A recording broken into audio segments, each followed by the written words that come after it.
Kerajaan Majapahit adalah kerajaan Hindu-Buddha terakhir dan terbesar yang pernah tercatat dalam sejarah perkembangan bangsa kita.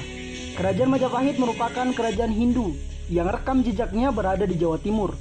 Majapahit termasuk kerajaan kuno yang berdiri sejak tahun 1293 sampai 1500 Masehi. Kerajaan ini didirikan oleh Raden Wijaya dan mencapai puncak kejayaan dan keemasannya pada masa pemerintahan Raja Hayam Wuruk pada abad ke-14, tepatnya pada tahun 1350 sampai 1389 Masehi, yang didampingi oleh patih terkuatnya yaitu Mahapati Gajah Mada dari tahun 1331 sampai 1364 Masehi. Kerajaan Majapahit juga menguasai hampir seluruh kerajaan-kerajaan yang ada di Semenanjung Malaya seperti Borneo, Sumatera, Bali, Filipina, dan masih banyak lagi kerajaan-kerajaan yang berkembang pada saat itu.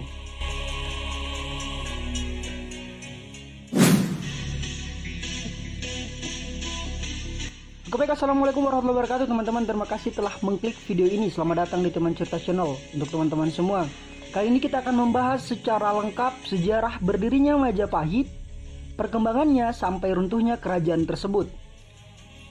Mungkin dalam video kali ini akan terkesan panjang. Untuk itu kepada teman-teman semua, sediakan kopi, rokok, dan tempat rebahan ternyaman teman-teman semua.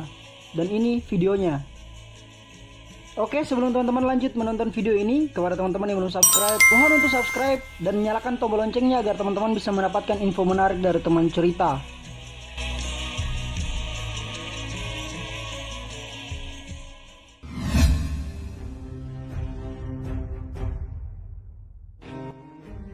Sumber yang seringkali digunakan oleh para ahli sejarawan untuk membuktikan eksistensi dan keberadaan kerajaan Majapahit adalah prasasti yang ditinggalkan, serta Pararaton, kitab para raja-raja, dan negara Kartagama dalam bahasa Jawa kuno. Bicara soal kerajaan Majapahit tidaklah terlepas dari kerajaan Singosari, yang artinya berdirinya kerajaan Majapahit ada hubungannya dengan runtuhnya kerajaan Singosari. Awalnya, sesudah kerajaan Singosari mengusir kerajaan Sriwijaya dari tanah Jawa secara keseluruhan pada tahun 1290, Singosari menjadi kerajaan terkuat di wilayah Jawa. Saat kerajaan Singosari dipimpin oleh raja terakhirnya yaitu Kartanegara, kekuatan serta besarnya pengaruh Singosari membuat beberapa kerajaan di Jawa meliriknya dan ingin menaklukkan kerajaan Singosari. Tidak terlewatkan juga sang penguasa dinasti Yuan dari Mongol yaitu Kubilai Khan yang merasa Singosari harus membayar upeti dan mengakui kekuasaan dinasti Yuan. Namun Kartanegara menolaknya dan mempermalukan utusan penguasa dinasti Yuan itu. Akhirnya Kubilai Khan pun murka dan ingin menghancurkan Singosari. Di sisi lain, Jayakatwang, Adipati Kediri melakukan pemberontakan dan melakukan kudeta serta mewafatkan Raja Kartanegara. Di saat itu Singosari runtuh dalam gencaran kudeta dan Raden Wijaya yang merupakan menantu mendiang Raja Kartanegara melarikan diri ke Madura untuk meminta bantuan Arya Wiraraja yang saat itu menjadi Bupati Singosari di daerah Madura. Dan Raden Wijaya pun mendapatkan sambutan yang hangat dan dukungan dari Arya Wiraraja walaupun Arya Wiraraja tahu kalau Singosari telah runtuh.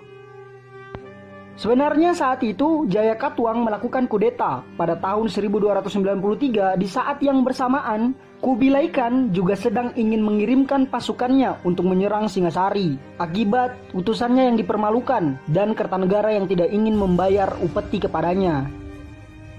Di saat inilah Raden Wijaya menyusun siasat untuk melakukan penyerangan ke Keraton Singosari dan Kediri yang dikuasai oleh Jayakatwang berkat usulan Arya Wiraraja yang mengatakan kepada Raden Wijaya untuk menyerahkan diri dan mengabdi kepada Jayakatwang agar bisa membaca kekuatan yang dimiliki Kediri pada saat itu. Yang pada akhirnya Raden Wijaya bisa merealisasikan siasatnya tersebut. Saat itu, saat Raden Wijaya telah menyerahkan diri dan mengabdi kepada Jayakatwang, ia meminta izin untuk membuka suatu wilayah di daerah Hutan Tarik sebagai tempat pemburuan sang raja, yang diketahui bahwa Jayakatwang memiliki hobi yang suka berburu. Tanpa rasa curiga, Jayakatwang pun menyetujui dan mengizinkan Raden Wijaya untuk membuka lahan baru tersebut. Namun ternyata diam-diam semua itu merupakan siasat dari Raden Wijaya untuk membangun kekuatan dan kerajaan di wilayah Hutan Tarik yang kemudian dikenal dengan Majapahit. Hal ini diketahui ketika ada beberapa prajurit yang sedang melakukan pembukaan hutan dan kemudian lapar dan memakan buah maja yang rasanya pahit. Kemudian daerah itu dinamai Majapahit. Kala itu Raden Wijaya yang telah berhasil membangun hutan tarik mulai menyusun rencana penyerbuan terhadap Jayakatwang, dibantu oleh Arya Wiraraja dan putranya Ranggalawe serta para pengikut setianya. Di saat yang bersamaan, para utusan sang penguasa dinasti Yuan, Kubilai Khan, yang sampai di tanah Jawa untuk menaklukkan Singasari pun diajak untuk bersekutu menyerang Jayakatwang. Dikarenakan Singasari telah runtuh dan tugas para utusan dari Mongol itu harus tetap melaksanakan. Akhirnya mereka pun setuju. Jayakatwang pun diserang oleh dua kekuatan besar dan Jayakatwang ditangkap dan wafat di penjara. Pasca penyerangan yang menghasilkan kemenangan itu, Majapahit yang sudah pakem menjadi kerajaan pun menyerang balik sekutunya, yaitu pasukan dari Mongol. Pasukan Mongol yang tidak menguasai medan di daerah Jawa terpaksa mundur dari serangan kerajaan Majapahit.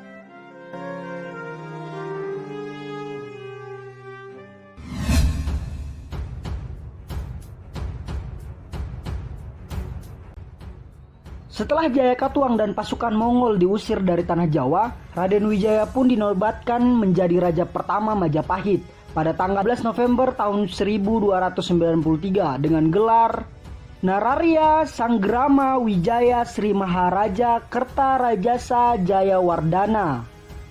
Sebenarnya Raden Wijaya ini merupakan keturunan keempat dari Ken Arok dan Ken Dedes, pendiri kerajaan Singosari. Kemudian Raden Wijaya pun wafat pada tahun 1309 dan digantikan oleh anaknya yaitu Jayanegara sebagai raja kedua Majapahit. Raja Jayanegara memerintah dari tahun 1309 sampai 1328 Masehi dengan gelar Sri Maharaja Wiralanda Gopala Sri Sundara Pandya Dewa Adiswara. Di masa pemerintahan Jayanegara banyak sekali terjadi pemberontakan. Ada dua pemberontakan terbesar, ialah pemberontakan Nambi dan Rakuti. Sehingga beliau harus melarikan diri meninggalkan kerajaan. Namun pada akhirnya Raja Jayanegara mampu menaklukkan pemberontakan tersebut hingga ia bisa kembali memimpin kerajaan Majapahit. Jayanegara pun wafat saat diobati oleh tabib Pratanca yang memendam dendam kepadanya. Kemudian tahta kerajaan pun dilanjutkan oleh Tribuana Wijaya Tunggadewi atau Raja Dewi atau biasa dikenal sebagai Tribuana Tunggadewi. Seorang anak dari Ibu Suri Gayatri dari tahun 1329 sampai 1350 Masehi. Sebagai raja ketiga dari kerajaan Majapahit dengan gelar Tribuana Wijaya Tunggadewi Sri Maharajasa Jaya Wisnuwardani. Di masa pemerintahan Tribuana inilah menjadi awal dari kebangkitan dan kemajuan kerajaan Majapahit. Majapahit mulai dikagumi, disegani dan ditakuti oleh kerajaan-kerajaan lain. Saat itu Majapahit memiliki Mahapati yang termasyur dan terkenal, yaitu Mahapati Gajah Mada, yang terkenal dengan sumpah palapanya yang ingin menyatukan Nusantara dalam genggaman Majapahit. Di zaman ini juga kerajaan Majapahit memiliki armada laut yang sangat kuat yang dipimpin oleh Empu Nala. Setelah itu Tribuana pun digantikan oleh anaknya yaitu Hayam Wuruk, raja keempat dengan gelar Sri Maharaja Sri Rajasa Negara, dan mulai memerintah pada tahun 1350 sampai 1389 Masehi. Di masa Hayam Wuruk inilah Majapahit mencapai puncak kejayaan dan keemasan. Kekuatannya membentang dari Aceh sampai Papua, Bhinneka Tunggal Ika, Tanahana Dharma Mangrua. Namun ada kejadian kelam dalam masa pemerintahan Hayam Wuruk, yaitu Perang Bubat yang membuat calon istrinya, calon permaisuri Dia Pitaloka harus wafat melakukan bela pati. Peristiwa inilah yang menjadi catatan sejarah dari mitos larangan pernikahan antara orang Sunda dan Jawa akibat kecerobohan Mahapati Gajah Mada. Dan peristiwa inilah yang menjadi noda hitam dari karir seorang Gajah Mada. Sejarah Perang Bubat ini akan kita bahas terpisah ya dari video ini, agar pembahasan kali ini terfokus pada kerajaan Majapahit saja. Kalau teman-teman setuju, komen ya, biar kita akan buat video pembahasan tentang perang Bubat ini dalam video yang lain begitu. Oke, lanjut. Pada tahun 1389 Masehi, Hayam Wuruk wafat dan digantikan oleh menantunya yaitu Wikramawardhana dari tahun 1389 sampai 1427 Masehi sebagai raja kelima dari kerajaan Majapahit. Ia merupakan suami dari Kusumawardhani yang merupakan anak dari Hayam Wuruk. Pada masa pemerintahannya terjadi perang Parekrek atau perang Rekrek atau perang saudara melawan Bre Wirabumi pada tahun 1404 sampai 1406 Masehi. Dan perang ini dimenangkan oleh Wikramawardhana. Setelah itu karena para putra mahkota telah wafat sebelum naik tahta, akhirnya Ratu Suhita disiapkan untuk naik tahta dan menggantikan Wikramawardhana menjadi Raja Majapahit yang ke-6. Ratu Suhita memerintah dari tahun 1427 sampai 1447 dan digantikan oleh adiknya Dyah Kertawijaya karena beliau tidak mempunyai keturunan. Dyah Kertawijaya memimpin kerajaan Majapahit sebagai raja ke-7 dari tahun 1447 sampai 1451 Masehi. Beliau juga dikenal sebagai Brawijaya I dengan gelar Sri Maharajasa Wijaya Parakramawardhana. Pada masa pemerintahannya, banyak sekali terjadi bencana alam yang berdampak buruk kepada kerajaan Majapahit pada saat itu. Brawijaya I atau Dyah Kertawijaya wafat pada tahun 1451 Masehi yang kemudian digantikan oleh Rajasa Wardhana. Rajasa Wardhana atau Brawijaya II memerintah dari tahun 1451 sampai 1453 Masehi sebagai raja ke-8 dari kerajaan Majapahit. Pada tahun 1453 Masehi, Rajasa wafat dan terjadi sengketa di antara adiknya dan anak sulungnya, siapa yang akan meneruskan titah kepemimpinan Majapahit, sehingga terjadi kekosongan tahta selama 3 tahun. Kemudian terjadilah rekonsiliasi yang diprakarsai oleh Ibu Suri Breh Daha. Maka disepakati Breh Wongkar atau Dyah Surya Wikrama naik tahta menjadi raja ke-9 Majapahit dengan gelar Breh Hyang Purwawisesa atau Girisah Wardhana atau Brawijaya III dari tahun 1456 sampai 1466 Masehi. Sedangkan anak sulung Rajasa Wardhana dijadikan menantu sekaligus putra mahkota yaitu Dyah Semarawijaya.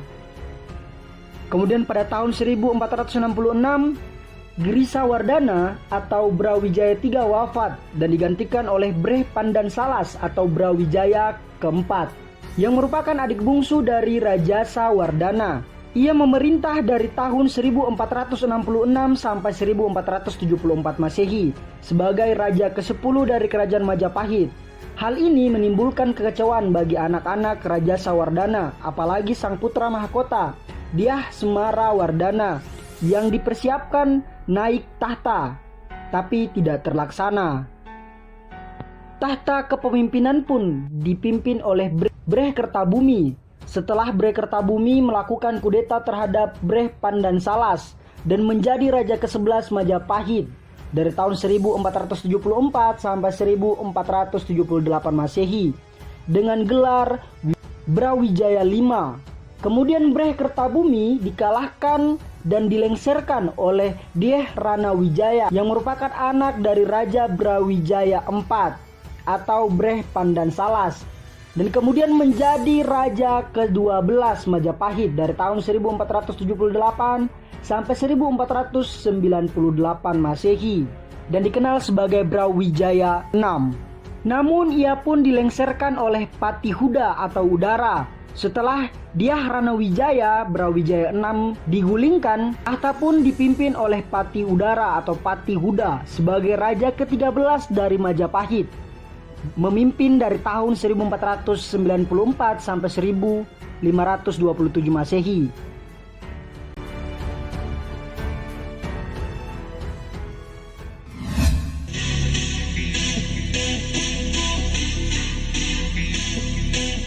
Sejarah runtuhnya Kerajaan Majapahit dipengaruhi oleh dua faktor, yaitu faktor internal dan faktor eksternal.